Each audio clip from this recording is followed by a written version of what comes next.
Am I audible to everyone? Hello? Yes, you are audible, Okay. but not visible. Okay. Right. Is it You are, fine now, sir? yeah.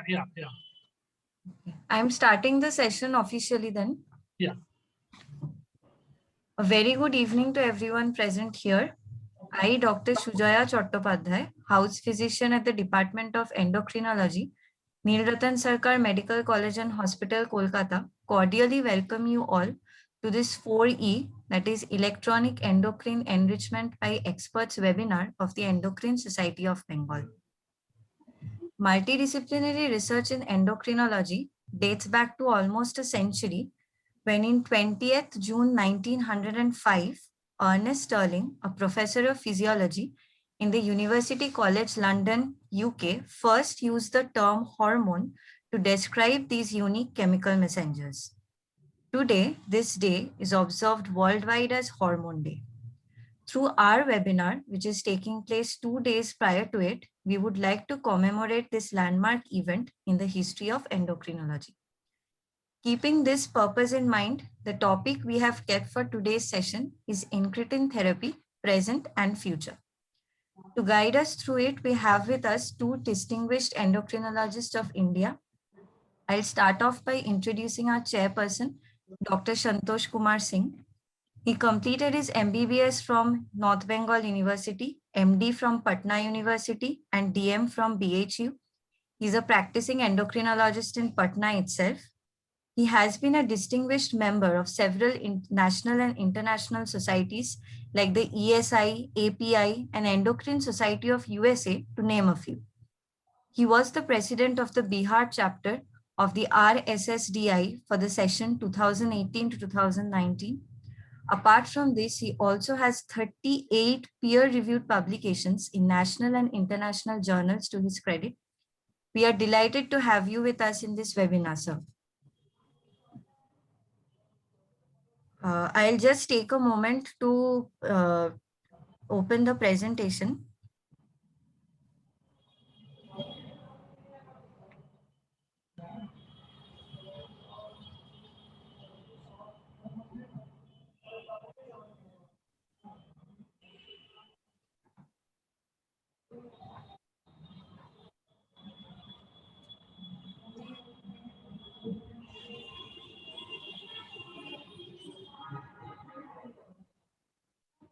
Is it visible to everyone, sir?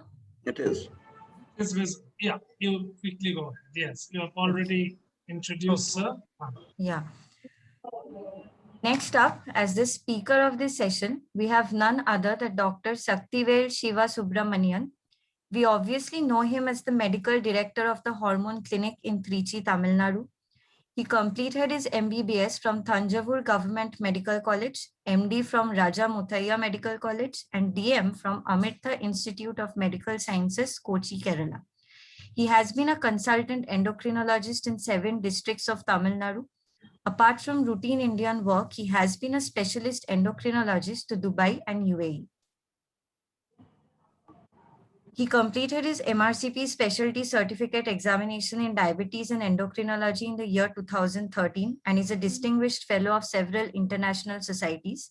He also has numerous publications, books and chapters, peer-reviewed research papers, clinical trials, and international orations to his credit.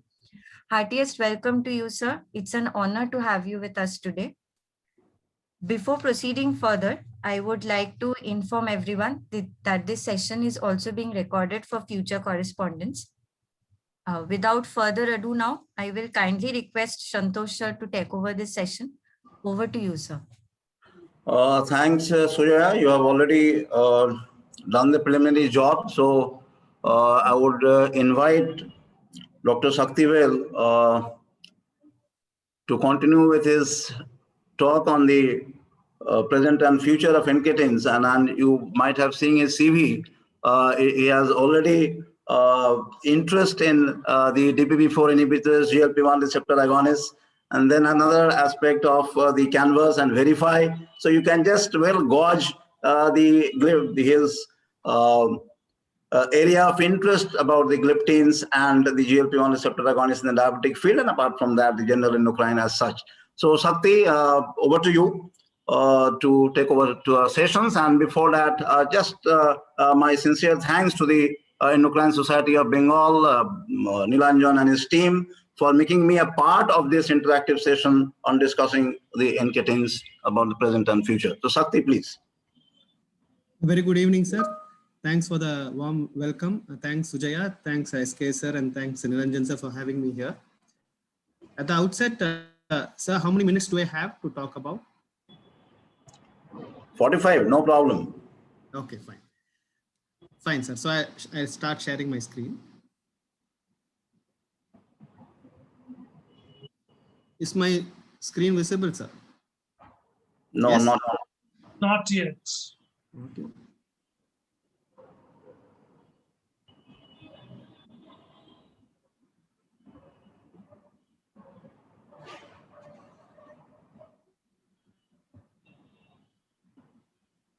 Is my screen visible? Yeah, it's visible now. Make it a slideshow. Yeah.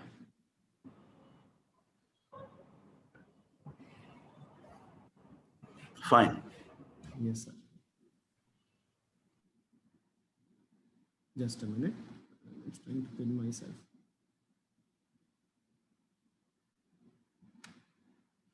So thanks for having me here, and thanks for giving me this opportunity and this topic, incretin therapies, present and future.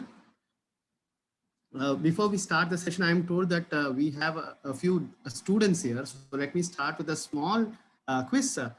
This is a very easy one. Which is the largest endocrine organ in the human body?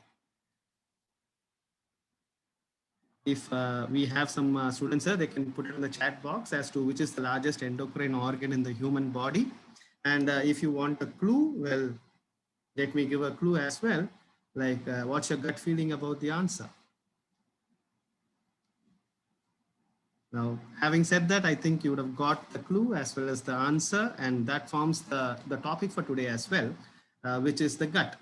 So, of course, we start with some history. In ancient Egypt, when people died, their gut was separately stored in a jar called canopy, and there was a belief that the gut was protected by its own god called Khebessenef. So that's the part of history, that ancient Egyptians had a god for the gut. Okay. And the second thing was we usually think that the seat of emotion is the soul or the heart, but the Greeks believe that the bowels rather than the heart were regarded as the seat of emotion. We still use it when we say about I'm getting gutted, or when we talk about the gut feeling for intuitive instincts. And there was a saying that a 17th century physician followed his gut feeling, and he proposed a link between emotions and the stomach, and he went forward to talk about it to his fellow doctors as well. And that was Jean Baptiste van Helmont, way back in the 15th and 16th centuries. Now, having said that, people usually talk about butterflies in your stomach, and again, which only means that you are being anxious about something. And this could actually mean the neurogastroendocrine system in the gut, which is also called the second brain. Now, having given that introduction, let me start from the basics. And when I mean basics, I'm going to the very basic of it, as to the three layers of the human body, which is the endoderm, the mesoderm, and the ectoderm. And as you all know, the digestive system starts from the endoderm, and today's topic being the gut, we are going to talk more about the endoderm. And when we talk about the enteroendocrine system, which is the gut, and interestingly, when I went into the cells of the gut, I was seeing alphabets here. I was seeing L cells and K cells. So I was very curious as to why it was named L and K. And then I came to know that there was a whole lot of alphabets which have been used, right from A to M. And there has been a little bit, there have been a lot of papers on that as well, as to the nomenclature change, which has not yet occurred. But this forms the crux of our talk, because we are going to talk about two important cells, which is the K cell, which produces GIP, and the L cell, which produces GLP. And that will form the crux of our talk today. But before we jump into that, let me just tell you a little bit about the enteroendocrine system, which is said to be the largest endocrine organ in the human body, because it encompasses the entire intestines of 9 feet. And the enteroendocrine system has these endocrine cells embedded in between the enterocytes. Okay. And a little bit of history before we go in. The word incretin was actually coined by La, Bar, and Still, and they used the same chemical which was used to coin the word hormone, which is secretin. They used the same chemical and they called it as incretin.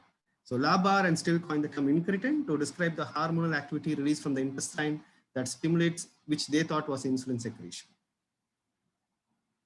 So having said that, incretins are basically derived from the gut. They are gut-derived hormones or proteins, members of the glucagon superfamily, and they are released in response to nutrition, ingestion, mainly glucose and fat. Now, incretins will increase the secretion of insulin released from the beta cells of the islets of Langerhans, but by a blood glucose dependent mechanism. That is why they have this special thing called incretin.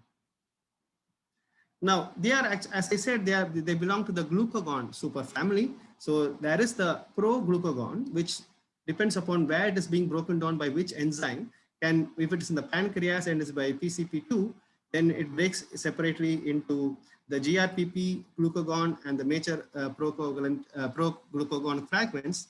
And if it is in the gut and brain, it breaks into glycine, GLP1, GLP2, and IP2. So it depends upon the site, the breakage differs. Now, when I talk about GIP and GLP1, these two peptides which are synthesized in and secreted from the gut, these have been identified as the incretin hormones. So what do these incretin hormones do? When a person eats, these hormones get stimulated, and then they have their direct effect as well as their indirect effect. The direct effect is on, as I said, the islets of Langerhans, where they work on both the alpha cells and the beta cells and have their action both on insulin secretion as well as on glucagon suppression. Whereas they also act indirectly on the vagal nerves as well. So this is the same cartoon, again, the glucagon superfamily, depending upon what type of enzyme it is. If it is going to be the pancreas, it is going to be the PC2, and if it's going to be the gut, it is going to be the PC1/3. And accordingly, you have different types of peptides, which is glucagon in the beta cells, and GLP1 if it is going to be the L cells, and GIP if it's going to be in the K cells. This is the same thing. So what happens here is that when on the left you have the intestinal cell, on the right you have the beta cells of the islets of Langerhans. So on the left, when the GLP1 is formed, the GLP1 has its action on glucagon and therefore suppresses the secretion of glucagon. The same way, it also enhances the production of insulin as well. So the term called incretin effect is, I think, very ubiquitous now with endocrinologists. What it means is that when someone takes an oral ingestion of glucose, it leads to a greater stimulation of the insulin secretory response than does an IV administration, despite a matched elevation in the plasma glucose. Even if the blood glucose is normal or the same value, there is a change in the amount of insulin which is being secreted. This phenomenon is called the incretin effect. And it is thought to be caused by a nutrition stimulated release of these gut hormones and their action on the pancreatic beta cells. So this is about on the left, you have the healthy response of the incretin effect on the left. And on the right, when you have a person has type 2 diabetes where there is insulin resistance, there is a reduced incretin effect. And this incretin effect has now been used as a treatment modality for diabetes as such. So what happens when these incretins are produced?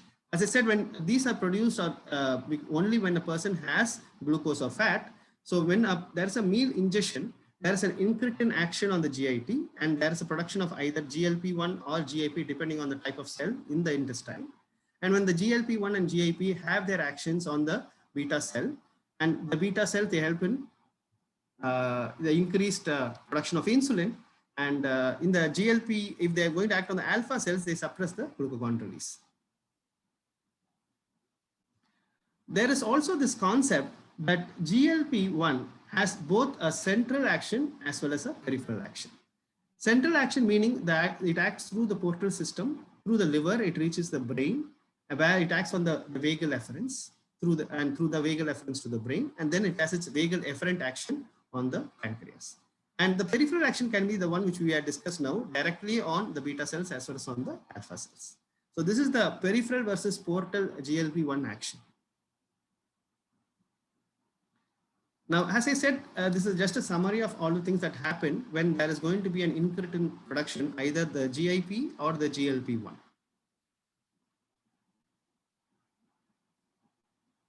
And of course, there are various physiological actions that happen because of GLP-1, but due to lack of time, I'm just rushing through these slides. So before we go to the next part of my talk, another quiz question here. Which is the only venomous lizard native to the United States? Why am I talking about lizards here? That's the clue. Which is the only venomous lizard native to the United States? So if you have anyone wants to answer them, can put it in the chat box. We have 5 seconds. All right, so we are talking about the gut, we are talking about incretin, and I'm talking to you about the venomous lizard. So the answer I expect is the Gila monster. So Gila monster, the saliva of the Gila monster is from where they first extracted Exendin 4, and from which they had the first GLP-1 analog. So when we're talking about a therapeutic action, that is a mimetic of the GLP-1, which is called the GLP-1 analog, what it does is basically we use it as an injectable, and it actually does the same action as that of the natural GLP-1. Now, having said that, let me take you into the GLP-1 analogs. Right now, in 2021, we have around 7 GLP-1 analogs present. We have the exenatide, which is both a short as well as immediate release as well as an extended release. We have then we had liraglutide, and then we had lixisenatide, dulaglutide, albiglutide, and now semaglutide as well. And semaglutide, we even have both injectable as well as oral semaglutide. So these are the available GLP-1 analogs present right now. And each one of them have a structural change and which makes them what they are. And the classification of these GLP-1 receptor agonists, we'll talk about it soon.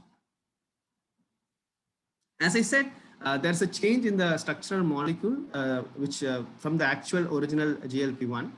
For example, exenatide has changes in the amino acids at the points which are shown by the blue ones, whereas liraglutide has an extra 16 carbon free fatty acid attached, and semaglutide, which is a new one, has 18 carbon free fatty acid attached to it.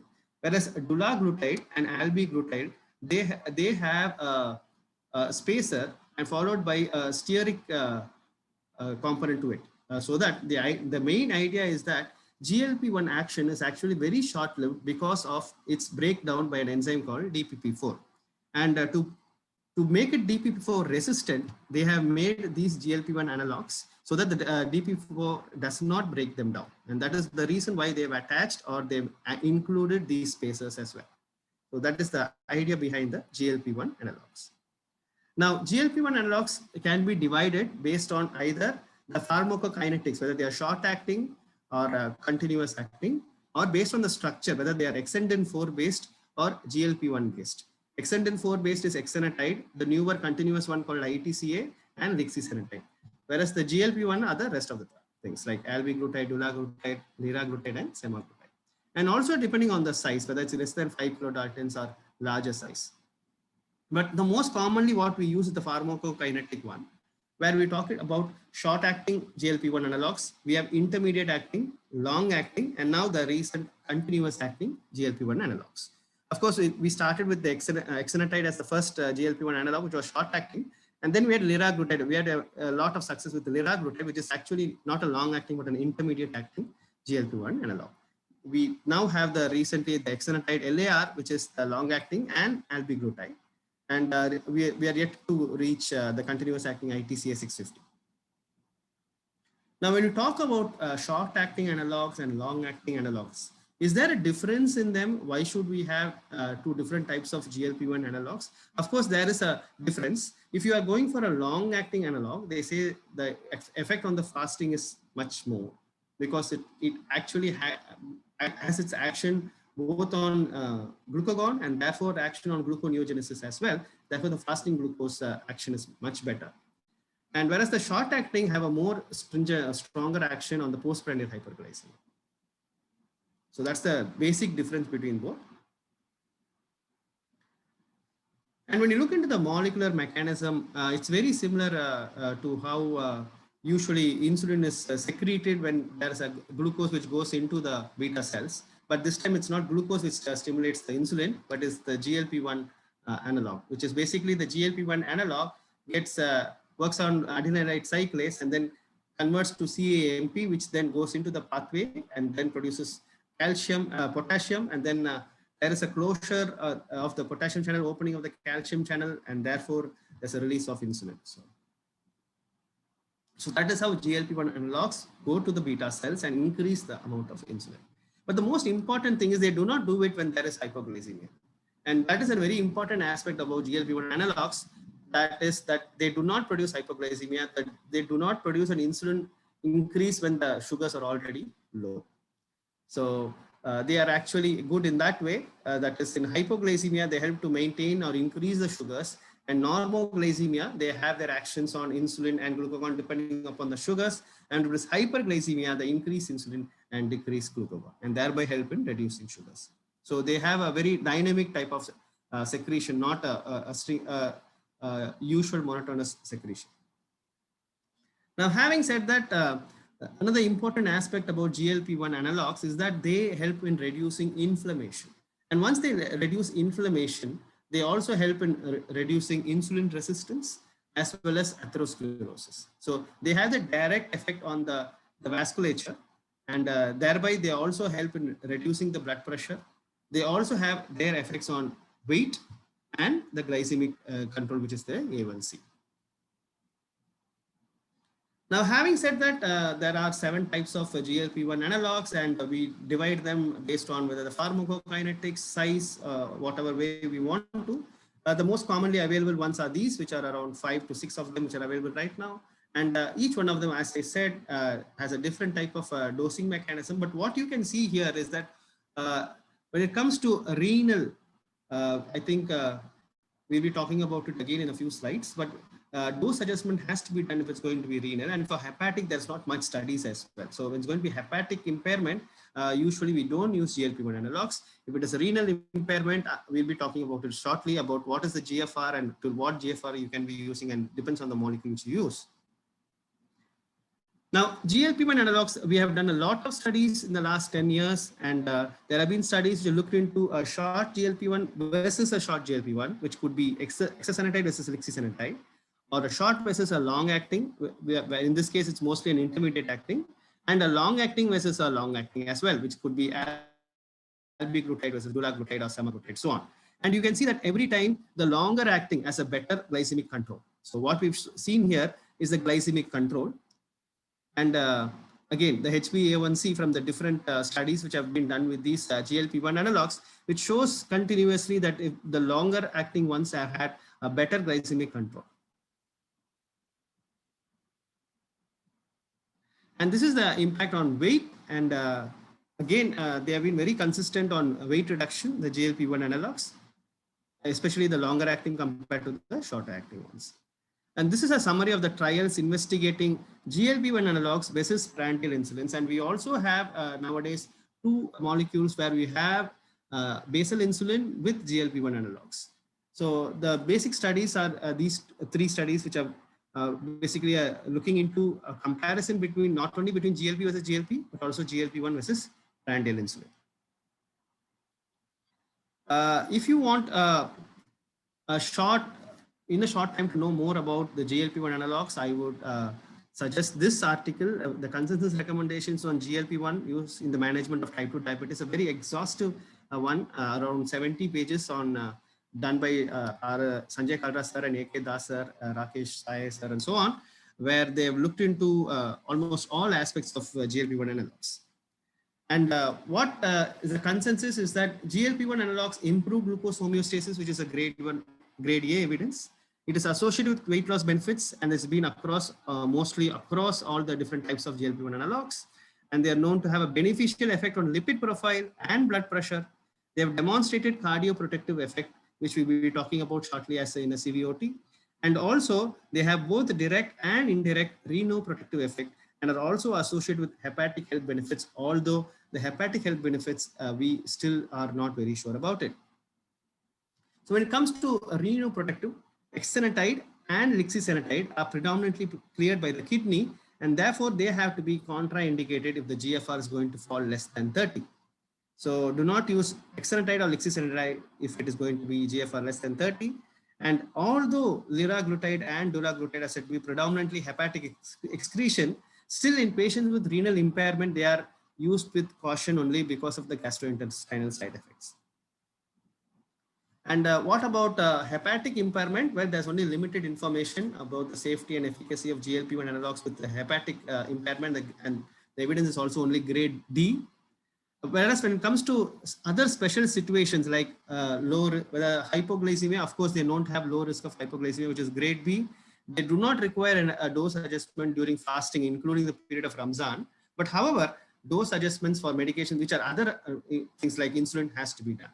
And very interestingly, they have been also used as a treatment option for polycystic ovary, although as an endocrinologist, I've never used this, but I came across this consensus, which was quite interesting about PCOS and the action of GLP-1 analogs.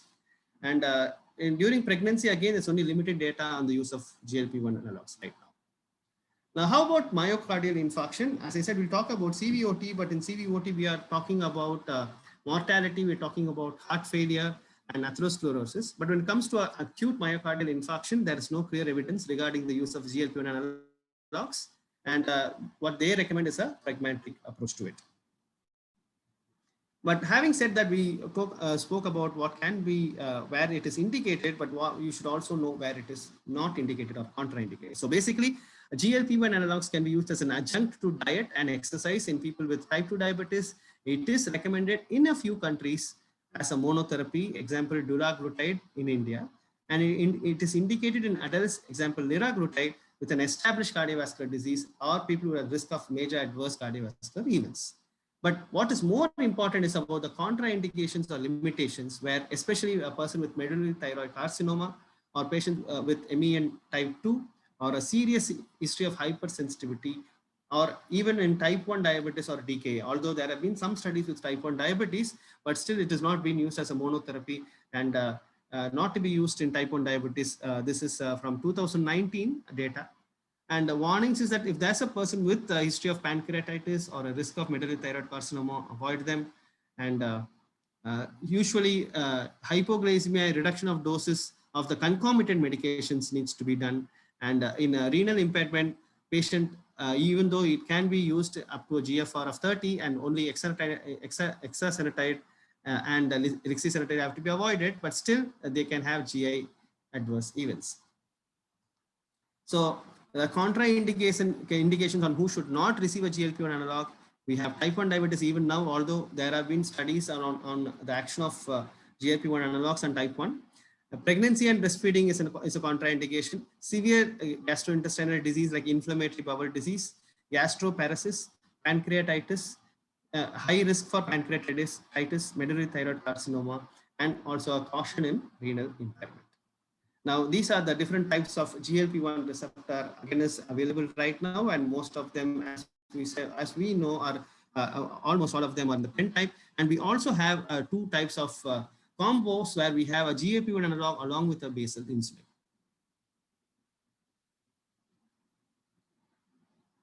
Okay, as I said earlier, we have different types of GLP-1 analogs, around 7 of them right now, and each one of them there's a dose adjustment depending upon the renal functions as well as the hepatic functions. Now let me talk about the DPP-4 inhibitors.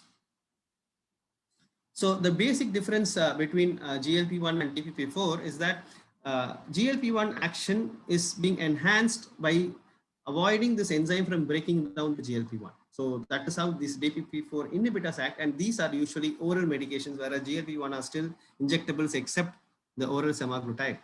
So basically, they are milder action on glycemia compared to the GLP-1 analogs, and also the weight loss is a little bit lesser than what it is with GLP-1 analogs. And also the side effect profile is a little bit more milder in DPP-4 inhibitors. So the action is the same. Basically, DPP-4 inhibitors act on the DPP-4 enzyme either competitively or non-competitively in the substrate or non-substrate, and then prevent the DPP-4 breakdown of the GLP-1, and therefore the action of the GLP-1 is increased, and therefore the incretin effect is prolonged. Now, having said that, we also have three classes of DPP-4 inhibitors: class 1, class 2, class 3, depending upon. Class 1 is the vildagliptin and saxagliptin. Vilda was the first molecule which was actually researched, DPP-4, but the one which came out first was sitagliptin. So sitagliptin is a class 3, and we have alogliptin and linagliptin, which is class 2. Now, how do we classify them as class 1, class 2, class 3? It depends upon the substrate. Okay, so if it's going to be substrate 1 and 2, then it is usually class 1. If it is substrate 1 and 2 and S1 dash and S2 dash, then it is class 2. And if it's another substrate which is called S2 extensive, then it is class 3. So it depends upon the substrate and the subsites. So this is again looking into the different classifications of DPP-4, where depending upon the subsites where these attach either competitively or non-competitively, they have been classified as class 1, class 2, and class 3 DPP-4 inhibitors. Now, having said that, we have 5 DPP-4 inhibitors available right now. We have sitagliptin, vildagliptin, saxa, alo, and linagliptin. And the first one was Sita, which was approved by the FDA, and Vilda had only a ECA approval, and then the rest came in. So the characteristics of DPP-4, as I said, again, these are oral, and their elimination is usually renal, and the metabolism is it's a milder action compared to the GLP-1 analogs. Now, let me talk a little bit about the cardiac outcomes, because when you talk about incretins and when you're talking about GLP-1 and DPP-4, no talk is sufficient unless you talk about the cardiac and renal outcomes. This is a 2015 editorial where they looked into the cardiovascular diseases in people with type 2 diabetes and whether the standard care is actually helping them or actually pushing them over the cliff. And we know that since 2008, the FDA has been very strict about the CVOT, the cardiovascular outcome trials, ever since the rosiglitazone fiasco happened. So the cardiovascular, this is an editorial from 2015, which was 5-6 years back, on the cardiovascular effect of the incretin-based therapy, the good, the bad, and the ugly. But we've come a long way since then, in the last 5 to 6 years. And the cardiac protective effect of GLP-1 has been proved again in most of these trials. And it has its effect both on a failing heart as well as an atherosclerotic heart, as well as a healthy heart. So the GLP-1 analog cardioprotective effect is found both in people who are normal, who have a cardiovascular risk factor, and those who also have cardiac problem as such. So this is the timeline of the different incretin studies which have started way back from the 1930s when it was first discovered. It was first named as an incretin till the recent ones, which are from 2020, which is the CVOT trials. And the different CVOT trials, as you know, are quite numerous. So we're not going to touch into different types of CVOT trials right now, but I'm going to give you a gist of what is happening from the CVOT perspective. And as you know, the trials have been more, we had a huge flurry of trials since post 2015, ever since that editorial came in. And right now in 2021, we have many more trials coming in as such. But the FDA in March 2020 has slightly reversed its status now. It's not asking for CVOT as such, but more for a more broader version of trials. But having said that, when you're talking about CVOT trials, you are looking into the MACE, which is the major adverse event cardiovascular events. And you can see here that when you're looking into GLP-1 receptor agonists and their CVOT, and you see that some of them, the MACE absolute risk reduction is not statistically significant, which is exenatide, lixisenatide, which are longer acting, and the oral semaglutide. Again, the longer acting ones, their action and the CVOT, the MACE absolute risk reduction is not still significant, whereas the shorter and the intermediate acting have a significant MACE absolute risk reduction. And these are the results of the cardiovascular outcome trials comparing GLP-1 versus a placebo on a background of standard care. And they looked into the MACE, which is the major adverse cardiovascular events. They looked into all-cause death and hospitalization for heart failure. And what has been very satisfying is that GLP-1 analogs have scored there consistently.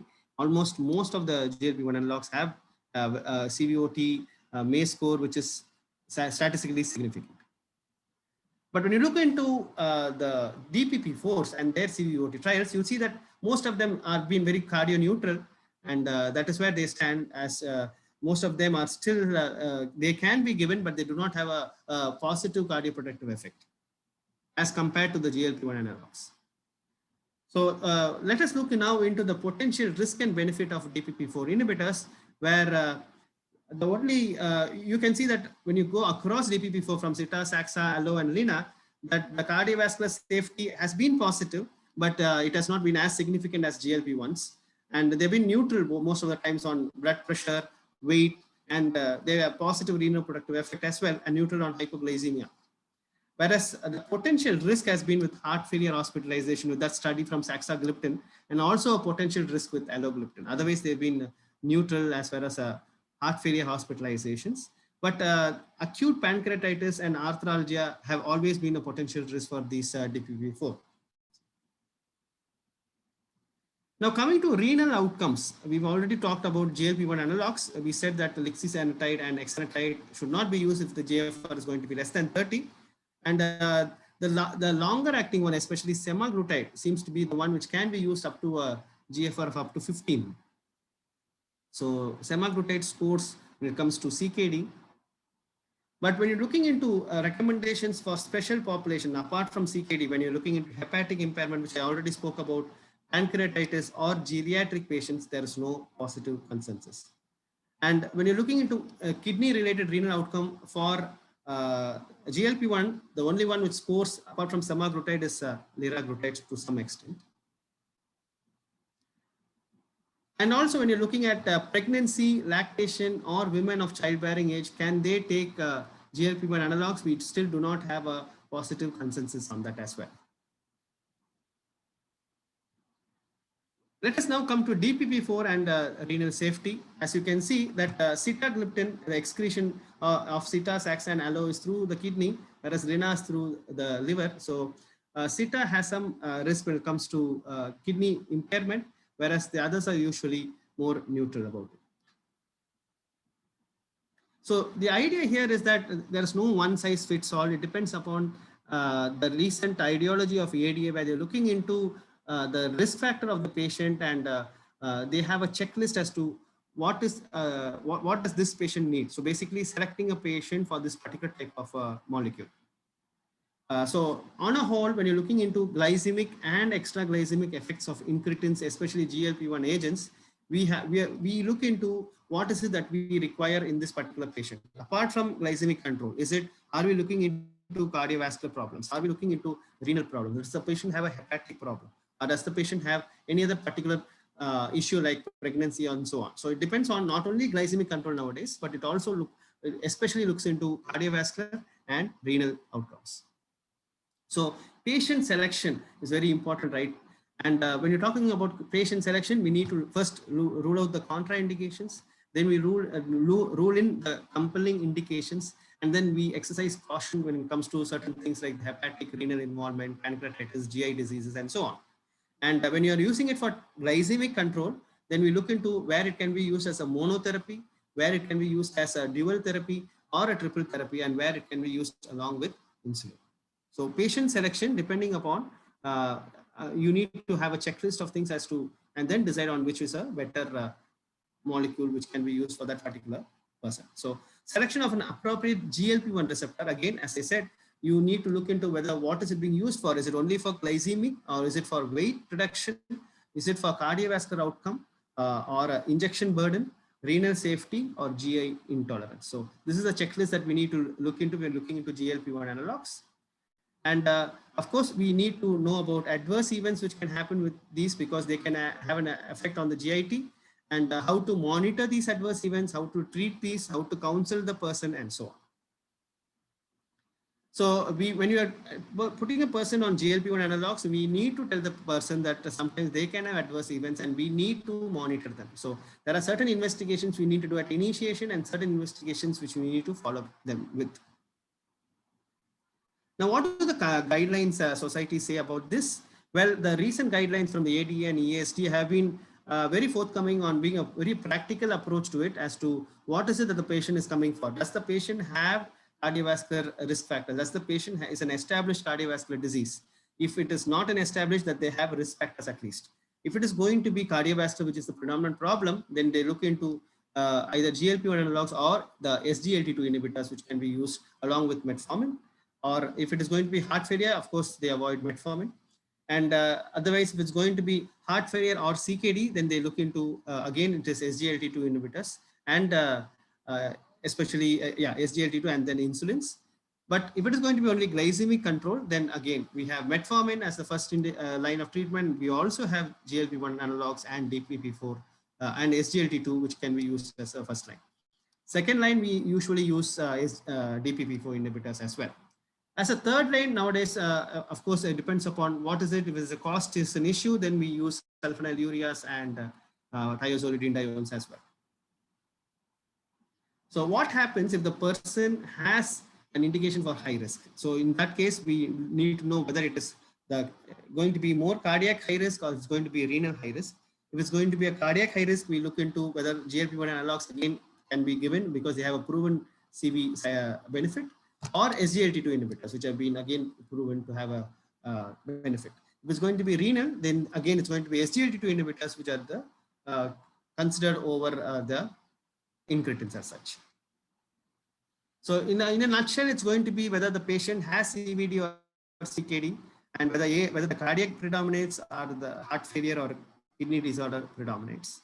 If it is the cardiac, then again GLP-1 analogs could be one of the 4 runners. If the patient is not having these risk factors, but it is only for glycemic control, then we need to know, is it only for glycemic control or is it for weight reduction? Do you want to avoid hypoglycemia? You want to avoid syringes and injections, whether cost is a factor and so on. And depending on them, then you try to design the type of molecule that you want to give them.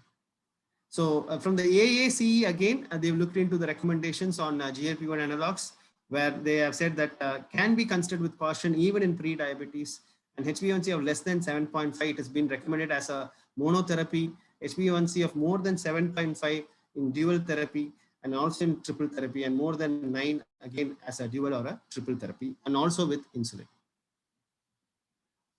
So as I said, clinical setting, we need to know whether it is a cardiac or it's going to be heart failure, or it's a kidney disease, or it's going to be glycemic control without a cardiorenal comorbidity. Now, I want to add one more thing, which is called a GLP-1 switching, which is switching from one GLP-1 analog to another, sometimes which is required.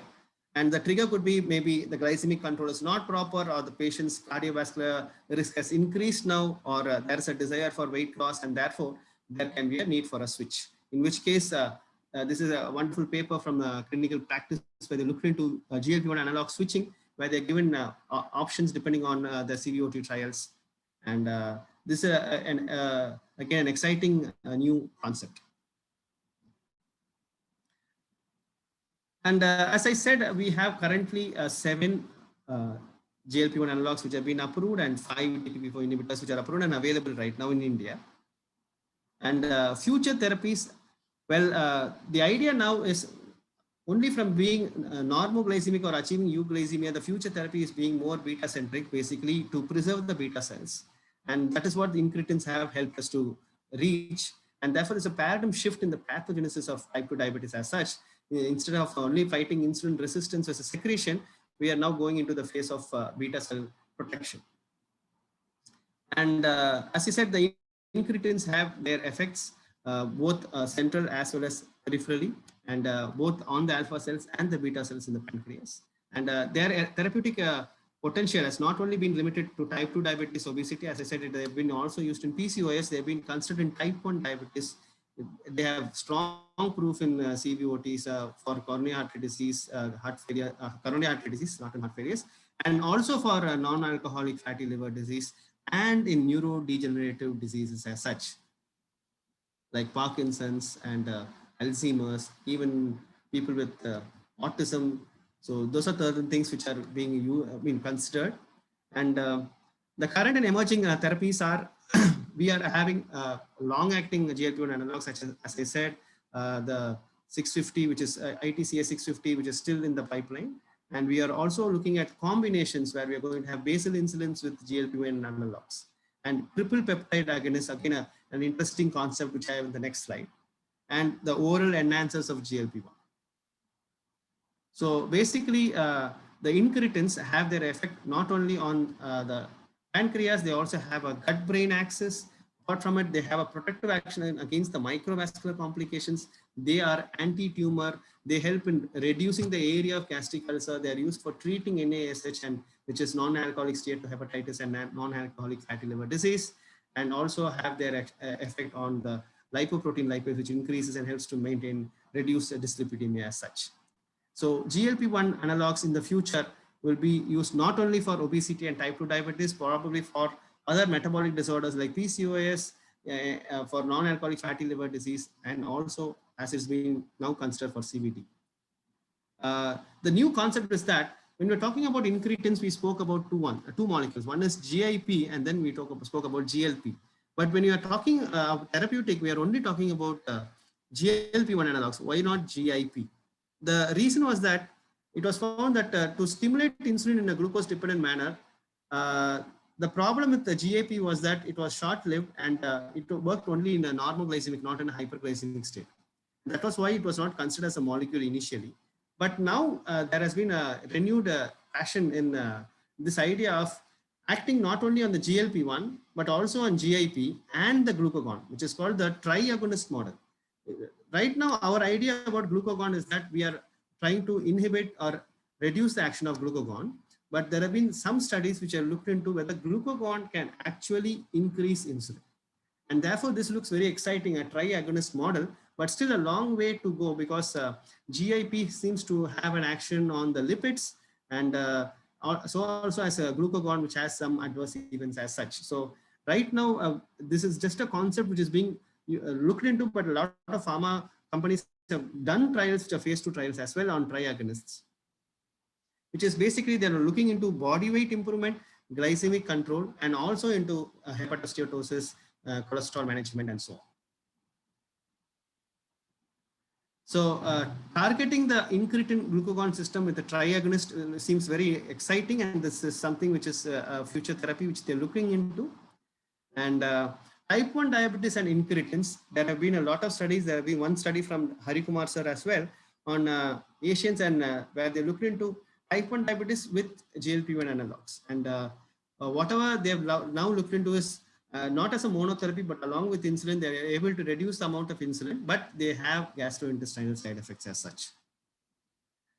So this is about the gastrointestinal side effects, and you can see that there's a shift towards the right, and they have been quite significant gastrointestinal side effects right now. There's also this idea of GLP-1 analogs in the bone, where they have their action both on the osteoblasts and the osteoclasts, and can be considered as another weapon in your armamentarium for bone disorders in the future. We still have certain more trials to come, especially the SURPASS clinical trial, which may then lead us to the newer type of incretins, which are being now studied, called the tirzepatide, a novel dual GIP-GLP-1 receptor agonist, not the triagonist, but the dual agonist, which is being studied now. It's called the SURPASS trial. And also as a neuroprotective agent, where they're being considered the different types of DPP-4 and GLP-1 analogs for neuroprotection as such. And surprisingly, there was also this study where they looked into type 2 diabetes and GLP-1 agonist as a potential treatment for smoking, cigarette smoking, and with diabetes as an integrative review. And a word of caution, as we all know that incretin has this effect on gallbladder, so therefore the association of bile duct and gallbladder diseases with the use of incretin-based drugs in patients with type 2 diabetes, there has been an increased risk. So we need to monitor and we need to inform the patient about this risk as well. But having said that, the future role seems to be there in, again, another new area called sepsis and critical care, because they have this action on reducing the inflammation and also on the non-alcoholic fatty liver disease. So I would like to conclude my talk with this quote that by Susie Cousin, who says that gut is the seat of all feelings. Polluting the gut not only cripples your immune system, but also destroys your sense of empathy. the ability to identify with other humans. The gut is where you feel pain and a heavy bulk of your emotions. The heart is the sun, the gut is the moon. What affects the moon or sun affects the entire universe with it. Thanks. And as I said, the crux of the talk is there is no one size which fits all. It needs to be individualized. It needs to be custom made. Thanks for having me here. Thank you. Thank you, Shakti, for that very intuitive, elegant, and elaborative talk. And you have dealt each and every aspect of the present and future, although 1 hour time, I think, is not optimum to deal with everything. So you have summed up in most of the slides in gist so that the audience can just have a glimpse of those things. Clinically, you mentioned about the ACE, and we will start talk a bit on that aspect of the use of the molecules in the pre-diabetic state, that is categories at increased risk of diabetes. And there, with a single risk factor, we do go for acarbose or metformin. And in the multiple risk category, we go for pioglitazone, or for that matter, initially it was liraglutide. Now we have semaglutide with the scale study and step-up study. And this is just to take into course the discussion towards the two common things which we have regarding the maize, which is impacted in a better way even compared to the SGLT2, and that is stroke. So if you subcategorize atherosclerotic cardiovascular disease, and definitely from the stroke part, we can, in CAD, you can opt for both the SGLT2 or GLP-1 receptor agonist. But when you think of stroke, definitely it is shifted, the focus is shifted to either PIO or, for that matter, GLP-1 receptor agonist with elegant data of 11-39% benefit with semaglutide, and definitely the same benefit we have even with liraglutide, knowing well that in the EMPA-REG there was some of inkling, although it was the per protocol we had increased stroke. But if you compare the two, definitely we have betterment and better data regarding stroke, more so for hemorrhagic compared to ischemic stroke impacted by the GLP-1 receptor agonist. Talking about the weight, definitely these molecules also impact the things which are negatively impacted by gliptins, and that is arthropathy. And we all know, and the GLP-1 receptor agonists, they do impact favorably osteoarthritis also. And for obesity, we will be talking about its effect on the apnea hyperapnea index, the sleep apnea, which is again favorably impacted by SGLT2 inhibitors, intracranial hypertension, which is favorably impacted by GLP-1 receptor agonists. So these are the things which we can correlate with the benefit of weight. And now we have ample data with the current day. You talked about tirzepatide. We have now data with 1 year study, 12 kg weight loss and 2.5% HbA1c reduction with tirzepatide, GLP-1 and GIP for that matter. Now, a bit of word about the benefit in Asians. So when we talk of the data, we are always inclined to talk about the benefit in Asians, and you have a paper on Verify. We have seen the data even with linagliptin, with the Verify data, and GLP-1 receptor agonist, very recent paper by Medha Munshi in people more than 65 years of age. And again, a paper, meta-analysis by Aldhes and Lee et al., where they have shown the MACE benefit is greater with GLP-1 receptor agonist in Asians, and regarding heart failure and renal, it is there with this GLT2. So by that way, the Asians are impacted in a greater way with these molecules, although by the study by V. Mohan, the glycemic betterment was there, favoring SGLT2 and gliptins in Asians compared to GLP-1. Regarding genetics a bit, we all know that there is some waning of the effect of GLP-1 in conditions where there is downregulation of TCF7L2 and the Wolfram gene. So there is less of GLP-1 secretion in those conditions. Similarly, where there is the chymotrypsin B inhibitor, CTB, where the gliptins act in a lesser way compared to those patients who are not harboring that. So there's a bit of a genetics. You might be remembering the Harmony study where the benefit of GLP-1 receptor agonist albuglutide was impacted by the genetic makeup of the patient profile. So we do have some differences from that angle also. a caution about retinopathy. So when we are talking of the GLP-1 receptor agonist, we should always remember the use of these molecules in patients with advanced retinopathy. The inkling was there even with liraglutide, advanced retinopathy, longer duration of diabetes, and maculopathy. We have to be cautious in the use of these molecules, and this caution is again very important regarding semaglutide and liraglutide. But again, we know that in the initial period, patient which is not having proliferative retinopathy, these molecules can be beneficial. And we know that in the experimental stage, we had exenatide and liraglutide eye drops, where they could benefit retinopathy, and this is possibly by downregulating the GLAST, that is glutamine aspartate transporters, which are detrimental to the neurovascular unit in the retina. So we have this data. And lastly, I won't go into much details. The dose escalation which we have, we all know the 2.4 milligram of semaglutide having elegant effect. We have now data of 68 weeks, and more than 50% of patients had 15% weight loss. 10% has 10%, 70% has 10% weight loss. 68 weeks data already we have with that. But we also know that now there is a recommendation that we can again escalate the dose of dulaglutide to 3 milligram. You can go up to 4.5 milligram. Regarding the EGFR cutoff, now the FDA is positions these molecules up to 15 ml per minute. So we are at ease of using lira, sema, dulaglutide up to 15 ml per minute. Not below that, and we won't prefer definitely below that the GLP-1, knowing the gastrointestinal problems which may encounter, and always like SGLT2, the emphasis on proper hydration when we are using these molecules with a relatively lower EGFR.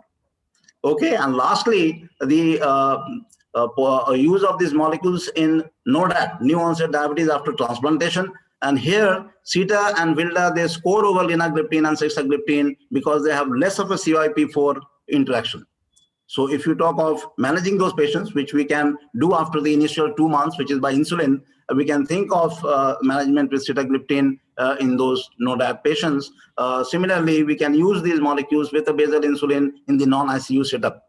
So there are now initial data were there even in the ICU setting. Defronzo is very much a proponent of using GLP-1 receptor agonist in the non-ICU setting. But definitely, I think a better proposition will be to go for a gliptins and a basal insulin in the non-ICU setting. ICU, definitely the insulin is the answer. So thank you again once. And we would like to have questions from the floor and from Nilanjan et al. Yeah, we have one question here, sir, in the chat box. They said, in which condition can we use a GLP-1 analog as a first-line therapy? Okay, so you should answer. I would invite the others to discuss it as well, sir. You can first go and then we will discuss. Nilanjan is also eager to add something. No. It's the speaker first and the chairperson. Definitely.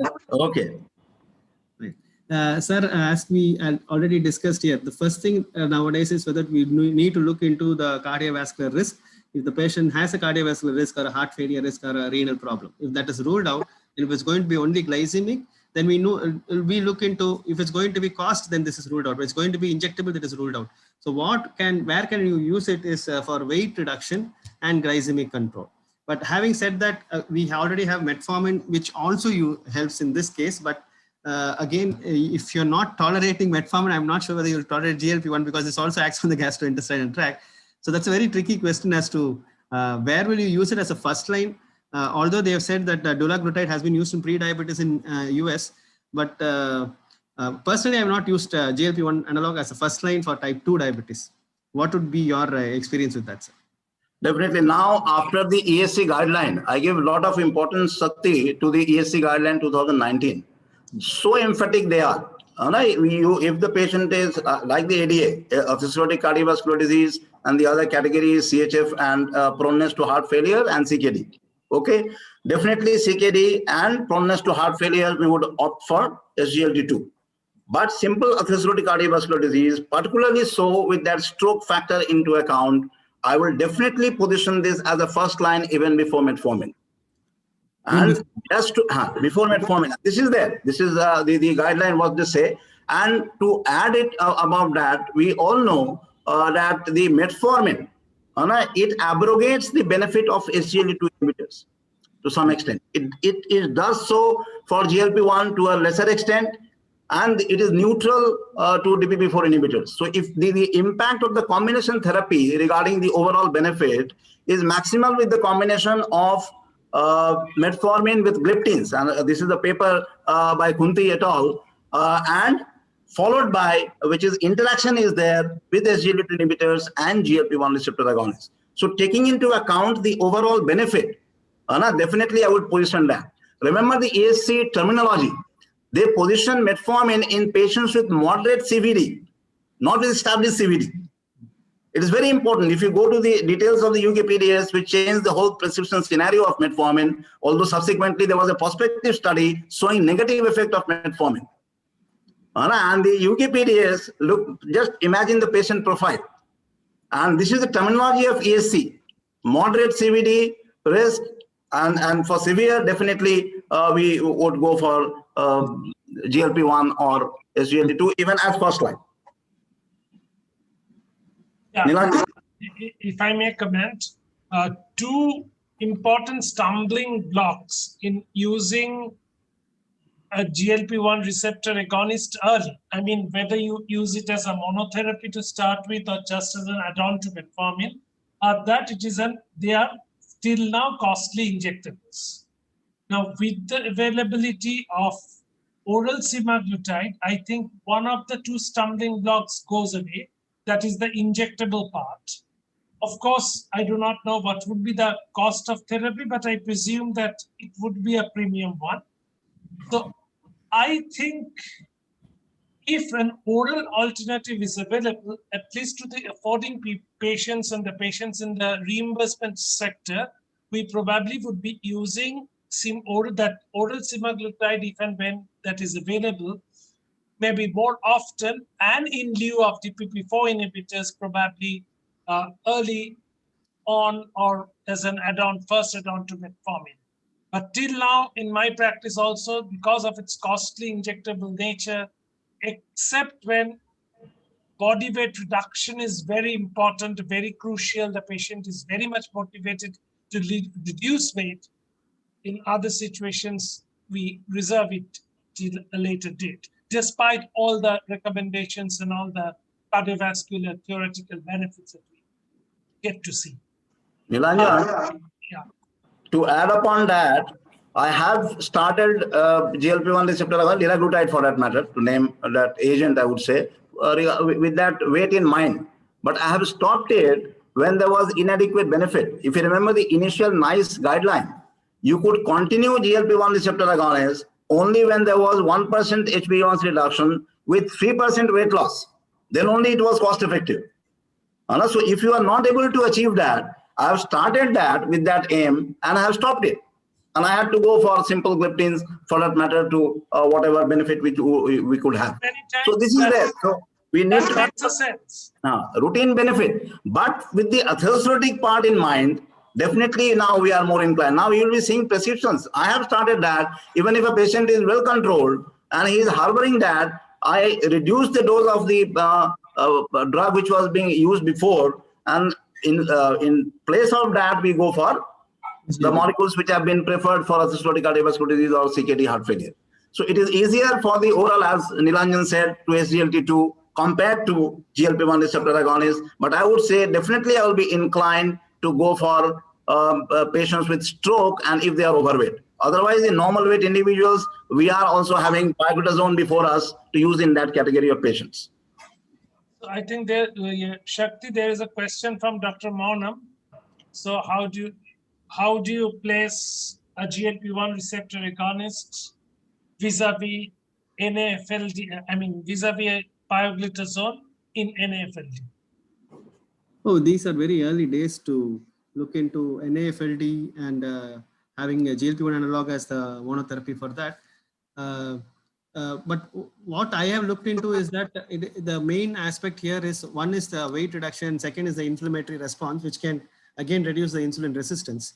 So they are going to come back to be a very strong component because pioglitazone or zolidinediones are going to have weight gain, whereas this is going to have weight reduction. And we've known that weight reduction helps in PCOD. Even in lean PCOS, they say if you have visceral fat which is coming down, and these have an effect on lipid metabolism as such. So I think I will place it a little bit above pioglitazone for that matter for NAFLD.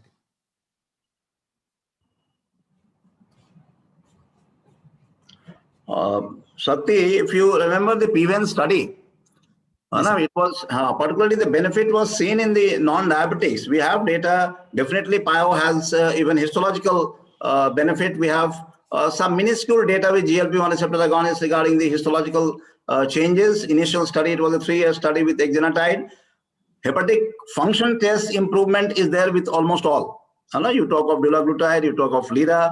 There are also histological improvement with liraglutide.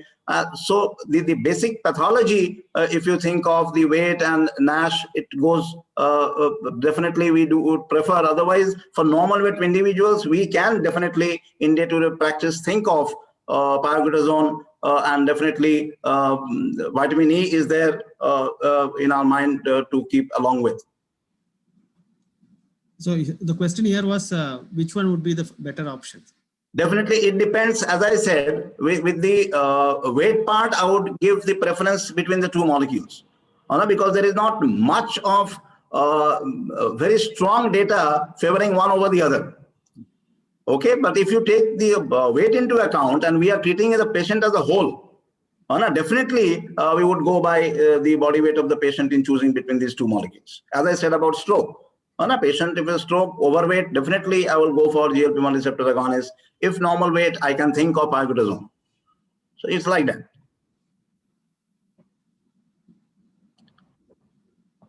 And regarding the mediation analysis, if you remember, a sub-study of LEADER was done, and they have said that it was not linked with the routine things about HbA1c and body weight. So it is particularly the inflammation part which is coming into being. And similarly, there was again paper by Bai et al. Where interestingly, there was a study vis-a-vis sitagliptin, and it has been linked with increased prolactin, which suppresses the CD26, which is the fatty acid translocase. And this is mediated by STAT3, which impacts the fatty acid translocase in the liver. So by that way, it is impacting the fatty liver disease. And this is, that is very interesting, linked with prolactin. And then in that study also, they have shown that was greater improvement of adiponectin compared to sitagliptin. So that's a very interesting mechanistic aspect of that study. And in the sub-study of LEADER, they have shown it is not linked with the body weight or HbA1c. Different from the renal. For renal, they have now come up with 25% benefit with HbA1c and 9% in the LEADER trial and 22% in the SUSTAIN of systolic blood pressure. And this amounted to the benefit for the renal benefit. But primarily for NASH, it is the inflammation. And interesting, you might be knowing that in the SGLT2 inhibitors, there is another study with our cheaper SGLT2 where they have shown histological benefit without weight loss. Remogliflozin. You'll be astonished. That's a paper on EMPA, but in that they have mentioned about this aspect of no weight loss, but despite that there was benefit in the histological parameters. And that is linked with the upregulation of the ketone pathway, fatty acid oxidation, and MMTP, which just pushes out the triglyceride away from the liver, despite there is increased acetyl-CoA carboxylase activity, which is increased by SGLT2 inhibitors. So these are all very interesting aspects of the mechanistics of NASH and all those things. What do you see about the newer FDA guideline on CVOT, sir? I think it is wise. For clinical practice, we have now ample agents and we have tried multiple things. So it's a wise decision to go for that. What are they saying now, sir? Is it like we need not have a molecule which needs to show base, or how are they? No, in your initial trial phase, you need to have that data. If it is like we have it, if it is between 1.3 to 1.8, like that, you have to go for that. Otherwise, you have to show the safety in your trial data. Only the trial.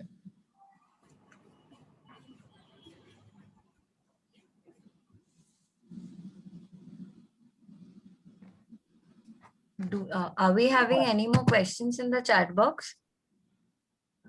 Anyone else wanting to ask a question can write it in the chat box. I think you can otherwise conclude. Yeah. Sujaya? Okay. Thank you, Shaktivel sir and Santosh sir. This was indeed a brilliant, exhaustive session about the present and future implications of incretins itself. I'm sure everyone has enjoyed this session thoroughly. And this session was very enriching and informative for all of us and will surely help us in sharpening our clinical acumen. Having said that, I now come to the end of the webinar. Excuse me for a moment.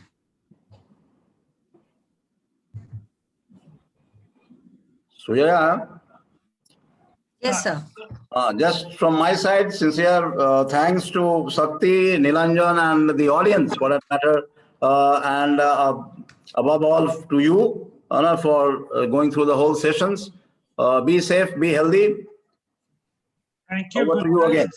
Thank you so much, sir. I learned a lot Interactions from were your- very, very good and engaging. Thanks, Shakti. As always, you are brilliant.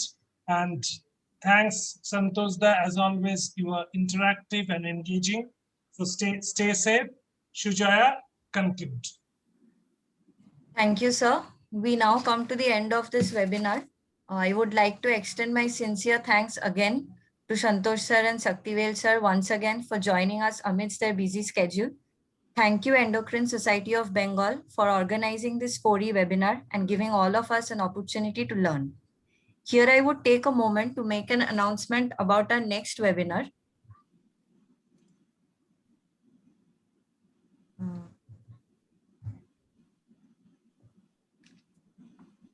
Excuse me.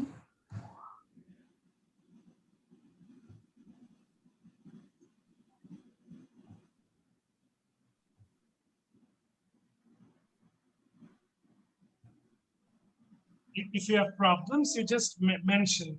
If you have problems. Yes, it's going to be held on the 9th of July, 2021.